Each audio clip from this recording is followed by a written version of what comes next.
কই রাত ফ্যান চালিয়ে দিয়েছে দেখো, দিয়ে কেমন বৃষ্টি পড়বে বলছে, দিয়ে যাবে না বলছিল স্কুল। আমি বলছি প্রতিদিন এখন বৃষ্টি হবে। হ্যাঁ এই কদিন ধরো খুবই বৃষ্টি হচ্ছিল, বলে পাঠায়নি, ওটা ঠিক ছিল যে কেউ যাবে না, কিন্তু এইটুকু বৃষ্টিতে সবাই যাবে। আমি ওই স্কুল বন্ধ করি না, বন্ধ করা তো পছন্দ করি না, বাড়িতে থাকবে আর বদমাশি করবে, তার থেকে স্কুলেই ভালো। এখনো রেডি হসনি?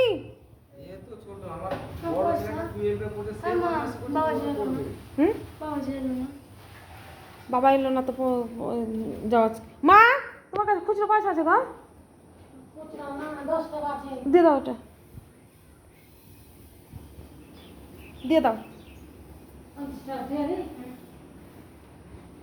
বদমাশি করবি না, যখন ছুটি হবে তখন আসবি।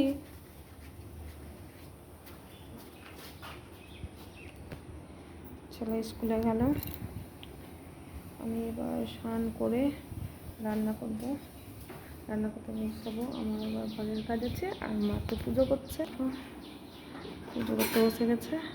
মায়ের কাজ করতে বসে গেছে, আমি আমার কাজ, বিছানা ঝাড়তে আছে, বিছানা ঝাড়বো।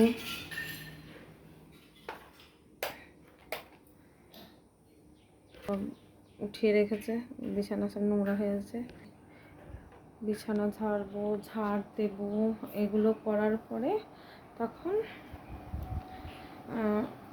রান্না বসাবো, স্নান করে রান্না বসাবো।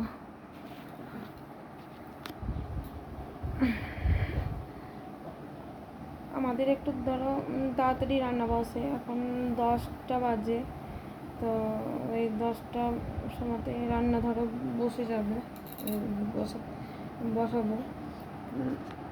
আর খাওয়ার মতো তো কেউ নাই, ছেলে তো চলে গেল স্কুলে, ওকে সকালবেলায় আলু সেদ্ধ ভাত করে দেওয়া হচ্ছে, ও খেয়ে চলে গেল, আবার আসবে 4টের সময়, তখন খাবে। আর আমি আর মা তো আমাদের ধরো খেতে 12টা 12:30 বেজে যায়, খেয়ে খাবে, খাওয়াটা মানে অত তো তাড়া নেই, বাড়িতে ধরো ছেলে নেই যে তাড়াতাড়ি রান্না করে দিতে হবে, সে খেয়ে যাবে, এরকম কোনোই নেই।